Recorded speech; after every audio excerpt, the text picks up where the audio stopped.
Aceh Explore menampilkan halaqah dari Masjid Raya Baitur Rahman Banda Aceh. Subscribe, komen, like, dan share. Dari umat, dari kesalahan juga bahagian daripada tugas yang juga terpenting. Maka karenanya kemarin sudah disampaikan bahwa tidak akan diperoleh masyarakat yang tertib bila masyarakat ini, terutama masyarakat bawahnya, adalah terdapat 3 hal. Pertama, kesulitan, kesengsaraan. Sebagaimana kita hayati sekarang, masyarakat kita ini di mana saja dalam keadaan susah, terutama bidang ekonomi dan lain-lain. Yang kedua adalah timbulnya fitan. Fitan ini bisa saja bahagian dari fitan ini adalah berita-berita yang tidak sehat, berita-berita yang mengandung fitnah, berita-berita yang pada hakikatnya itu diada-adakan untuk mengganggu saudara-saudaranya yang lain. Dan karenanya tidak pernah ada ketertiban sebuah masyarakat kalau masyarakatnya saling menghujat, saling mencaci, saling membenci, wal i'tida, dan juga terjadi permusuhan-permusuhan. Maka karenanya dalam malam ini kami akan melanjutkan bahwa tujuan utama dari syariat Islam adalah supaya kita hidup sebagai hamba Allah yang aman, yang sejahtera, dan juga diharapkan kepada kita selalu terlindungi semua hak-hak dasar daripada kehidupan kita itu sendiri. Salah satu hak dasarnya adalah tidak mengganggu orang lain, baik mengganggu perasaannya, mengganggu cita-citanya, atau yang lebih berat lagi adalah mengganggu keselamatan jiwanya. Dan inilah yang diperlihatkan oleh Nabi supaya ini benar-benar dipegang. Dan Nabi sendiri sangat kuat dalam rangka menjaga keselamatan jiwa. Syariat Islam datang justru karena bertolak belakang dengan praktek jahiliyah, di mana jiwa tidak dihargai. Orang yang berkuasa lebih banyak melakukan sesuai dengan kehendaknya. Yang tidak ada, tidak mampu, tidak berdaya, justru dalam suasana menderita. Datang Nabi ini semuanya diakhiri dengan diikat persatuan melalui persaudaraan Islam, ukhuwah Islamiyah. Maka karenanya Islam datang dengan penuh damai. Kita sudah melihat akhirnya Arab sendiri yang kasar, keras, bodoh, yang disebut jahiliyah, tetapi akhirnya adalah hidup dalam keadaan maju, dalam arti dalam keadaan yang damai. Rasulullah SAW telah banyak memberi contoh dalam bidang ini. Memberi contoh bagaimana sikap Nabi dalam mempersatukan umat, bagaimana sikap Nabi dalam mendidik umat selalu berbuat yang baik-baik, bagaimana sikap Rasulullah SAW dalam melatih, dalam mengajak masyarakat untuk menghindari sesuatu itu bisa mengganggu keakraban dalam kehidupan baik rumah tangga dan masyarakat. Jamaah berbahagia, dalam banyak praktek para nabi, termasuk kalau kita kaji bagaimana dengan Nabi Yusuf, ya, dengan 13 bersaudara dalam satu riwayat, ada yang 12 dan sebagainya. Yang bermula mereka hidup saling benci, bahkan karena tidak dianggap orang tuanya kurang memberi keadilan kepada anak-anaknya. Tapi yang lebih menarik, Nabi Yakub, mereka itu masih berdamai sehingga tidak lahir dendam di antara mereka. Bahkan yang lebih menarik bahwa orang tuanya sampai buta, tapi akhirnya minta maaf pada orang tuanya, dan orang tuanya memberi maaf. Bahkan kita mengenal bagaimana sejarah akhirnya Nabi Yusuf adalah berada pada suasana yang damai, atau dengan istilah lain, hidup semua saudara-saudaranya dengan baik. Jamaah berbahagia, di dalam kitab Maqasidus Syar'iyyah karangan Imam Ahmad Tahir Ibnu Asyur, di sini diterangkan ada beberapa hal dari tujuan menertibkan hal-hal yang berhubungan dengan jiwa. Nah, di antaranya adalah dengan menetapkan sebuah prinsip, bahwa apa prinsip itu?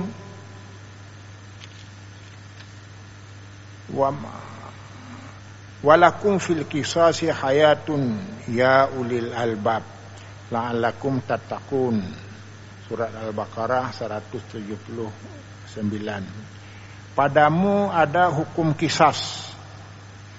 Pada syariat kamu ada hukum qisas, dan hukum qisas itu hayatun liulil albab.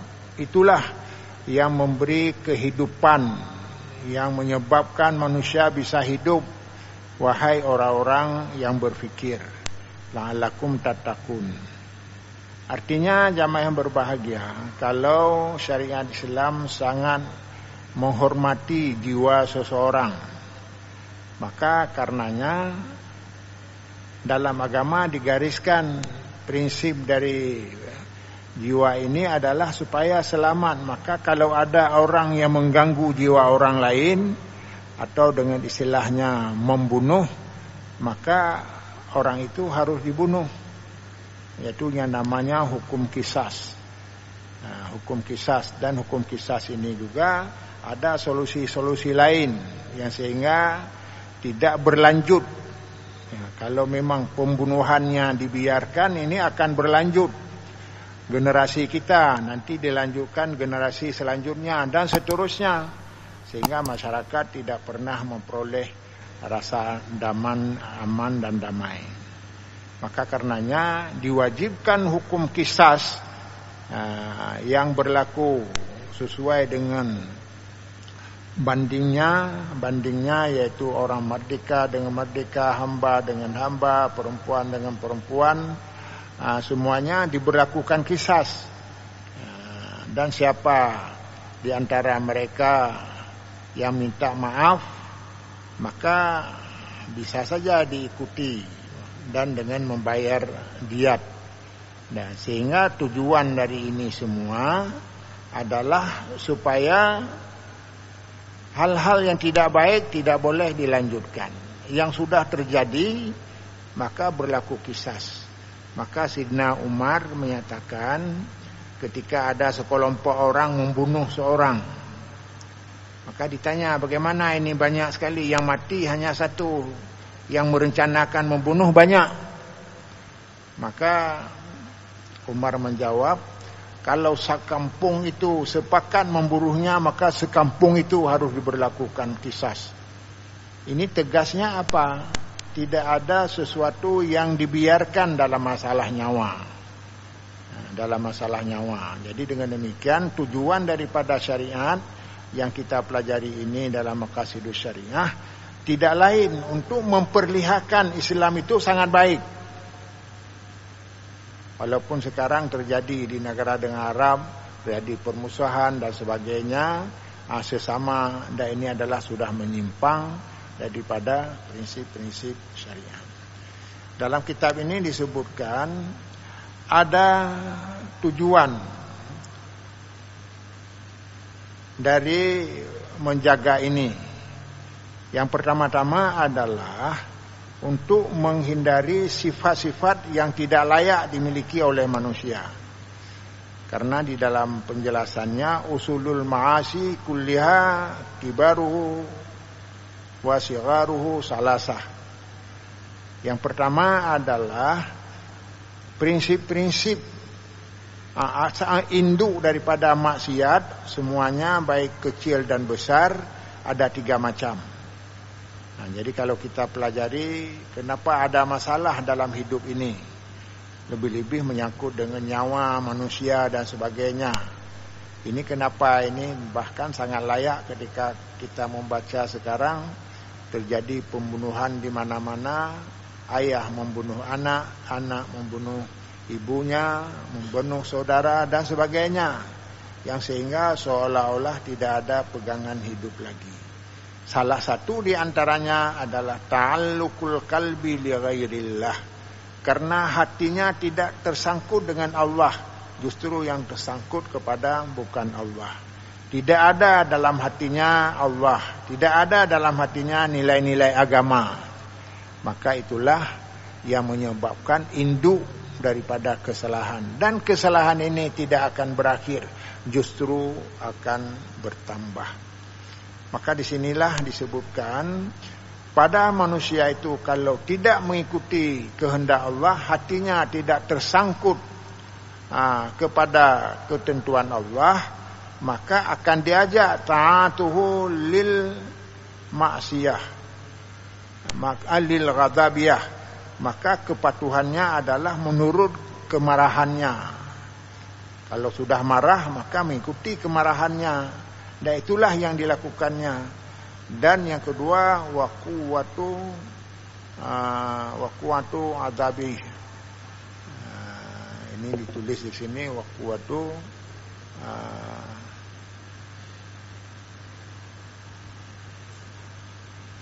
ta'assub, ta'asubiyah wa quwwati ta'asubiyah. Maka orang sering berselisih karena sifat ta'assub.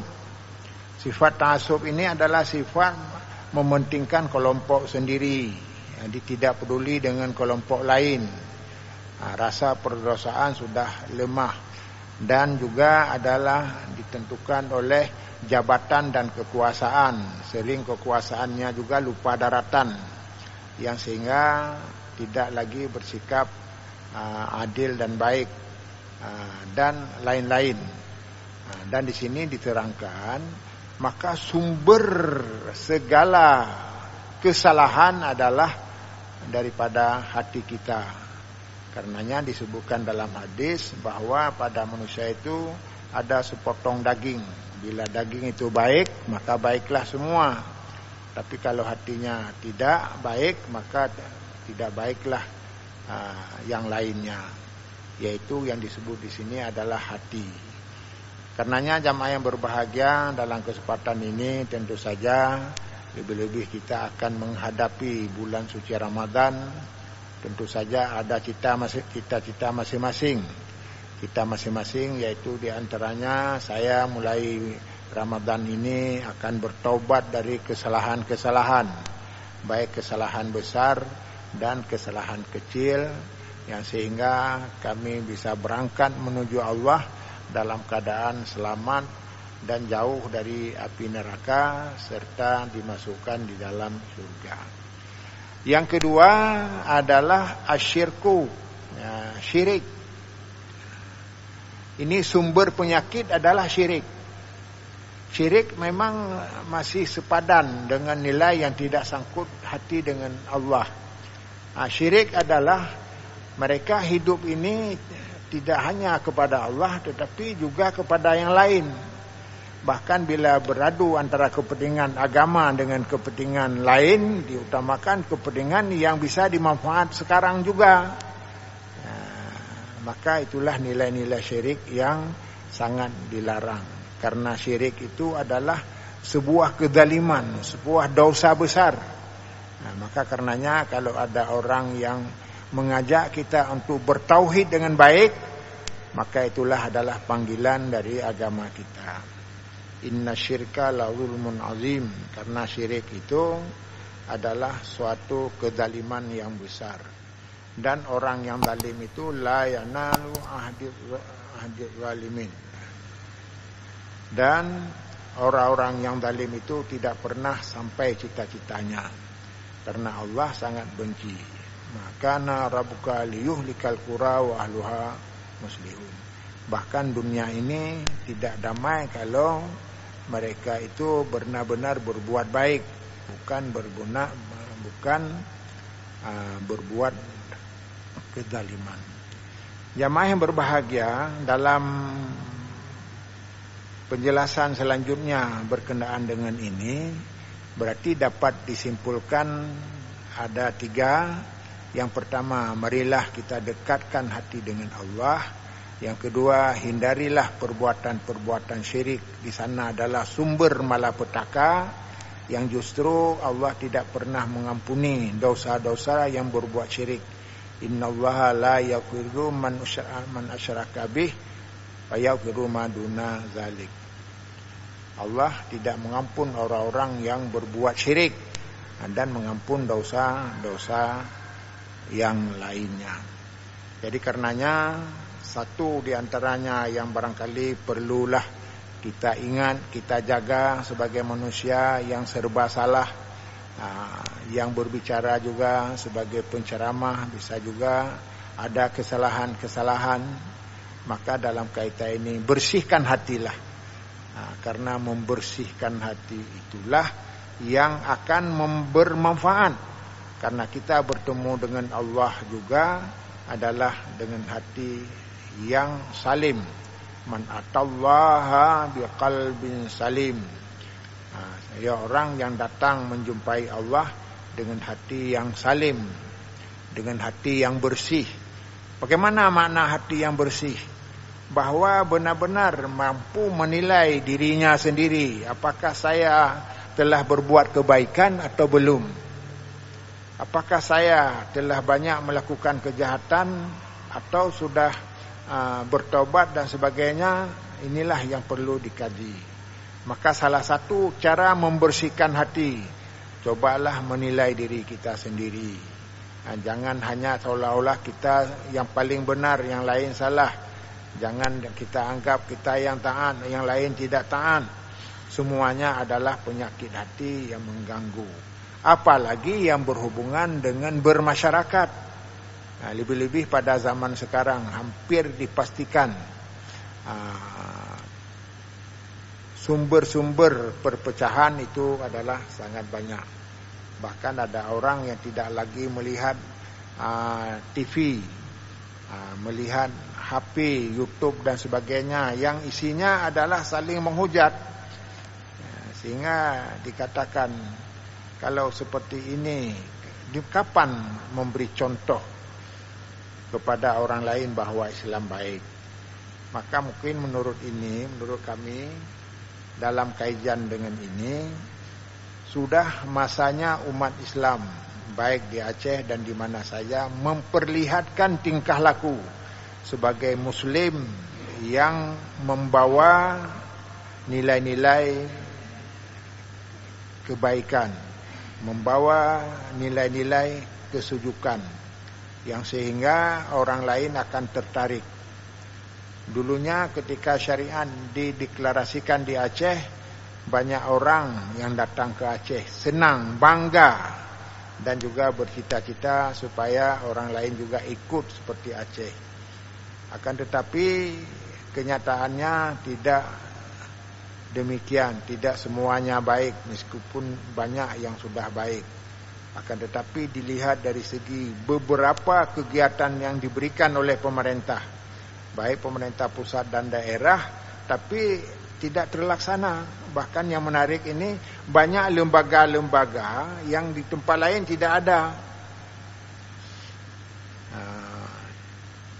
Kalau lain ada tapi berbeda. Misalnya majelis, misalnya dinas syariat, ini tidak ada di daerah lain. Kita ada. Kemudian majelis adat ada, MAA majelis adat. Kemudian ada bidang pendidikan, bahkan juga MPU, Majelis Pertimbangan Ulama.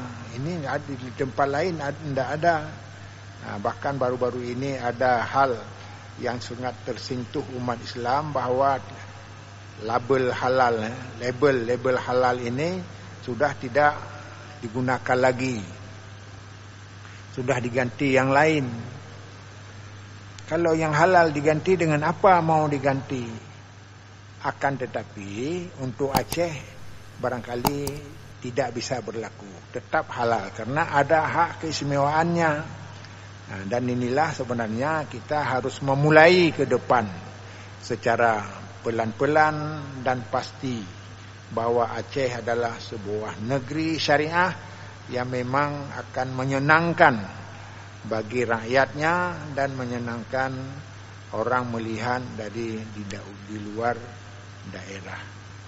Jamaah yang berbahagia, dalam penjelasan selanjutnya berhubungan dengan ini, tujuan kami juga mengangkat bukan untuk menjawab masalah, apalagi Aceh ini banyak konflik, dan bukan saja konflik biasa tetapi konflik pertumbuhan darah dan sebagainya.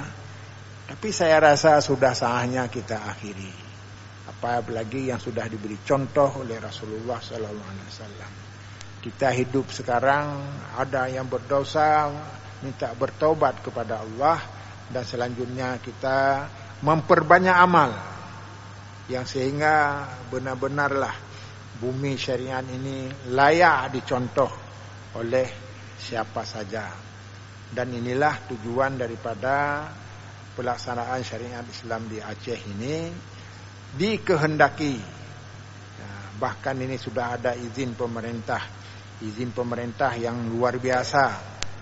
Masalah syariat saja boleh diatur dengan kanun, meskipun belum sempurna dan sebagainya, tetapi secara bertahap. Secara bertahap ini ada upaya bagaimana sebenarnya lembaga-lembaga penting itu bisa berfungsi dengan sebaik-baiknya. Karenanya dalam penjelasan selanjutnya kami ingatlah sebuah ungkapan yang menerangkan bahwa dasar utama atau prinsip utama dalam rangka membangun kedamaian, membangun keharmonisan adalah dengan membangun hati yang bersih. Hati bersih adalah kita harus mengakui ada pada diri kita lemah, ada pada orang lain lebih, maka harus diambil yang lebih, diambil, dan yang lemah diperbaiki dan sebagainya. Karena apa? Kalau hubungan dengan ini tidak pernah diperbaiki, apalagi dalam suasana kita suka bermusuh-musuhan misalnya, walaupun di Aceh memang alhamdulillah tidak jauh berbeda, tidak berbeda dengan daerah lain. Kalau tidak jauh berbeda berarti sama, bukan, artinya ada nilai-nilai syariat yang nampak di daerah kita ini. Jadi ada ungkapan para ulama, innal qalba idza tanafara warduha kadujajah idzan kasara yu'sabu. Artinya yus'abu. Artinya kalau hati kita ini tidak ada nilai kebersamaan, wadha, jadi tidak ada nilai kasih sayang, maka dikatakan bahwa itu sama dengan kaca. Apabila pecah susah dipertemukan kembali. Artinya ungkapan ini bermakna bahwa kalau kita sudah dalam suasana baik, jangan dibuat yang tidak baik lagi. Perbaikilah ke masa depan untuk yang lebih baik dalam segala bidang. Kalau hari ini Aceh dianggap ini kita memang memalukan. Saya sendiri masih bertanya-tanya, kenapa Aceh ini daerah paling miskin dan digembar-gemburkan tingkat nasional. Nah, maka akhirnya ada yang berpendapat miskin di Aceh karena pelaksanaan syariat Islamnya. Karena syariat, akhirnya yang salah syariatnya. Nah, jadi ini adalah sesuatu yang merugikan kita sendiri. Nah, barangkali kalau kita ingin telusuri kenapa daerah Aceh ini nomor 1 di Sumatera, saya tidak layak diberikan label ini. Kenapa? Karena masyarakat Aceh dari dulu adalah sangat kreatif. Dia pelopor dalam banyak bidang, termasuk bidang ekonomi. Bahkan kita sudah sering saya sampaikan, sehingga orang dari luar kagum dengan kehebatan orang Aceh yang makmur bidang ekonomi. Bukan saja makmur negerinya, tetapi juga makmur yang diberikan kepada dunia. Kita kenal dengan jamaah hajinya, yaitu dengan ada rumah apa yang dibangun oleh Habib Buga, yang sehingga masyarakat Aceh selamanya ke depan itu tetap mendapat sumbangan dari mereka. Ini kenapa? Karena dulu memang orang Aceh orang maju. Tetapi label ini sudah ditetapkan ini orang miskin. Jadi dengan orang miskin bahkan bisa saja kalau ada anak perempuan kita, orang tidak senang kawin dengan orang miskin. Ini dari luar dan macam-macam sebenarnya harus kita jawab. Ini tidak semua. Orang Aceh adalah orang yang maju dalam bidang ekonomi. Bahkan Indonesia sendiri telah terbukti dalam banyak hal telah mampu menyumbang dalam berbagai bentuk, bukan saja harta tetapi nyawanya demi Indonesia kita yang merdeka, yang makmur dan yang sejahtera. Hanya demikian, dan sekali lagi mungkin sebelum puasa kalau masih ada, kita sampaikan bagaimana solusi yang terbaik ke depan dalam rangka membangun Aceh yang agamis, atau dengan istilah yang membangun Aceh yang tertib, maju, dan selanjutnya dikunci dengan nilai-nilai Islami. Mudah-mudahan Allah memberi berkah kepada kita semua dalam setiap kegiatan menuju kepada yang terbaik di masa yang akan datang. Wabillahi taufiq wal hidayah. Wassalamualaikum warahmatullahi wabarakatuh.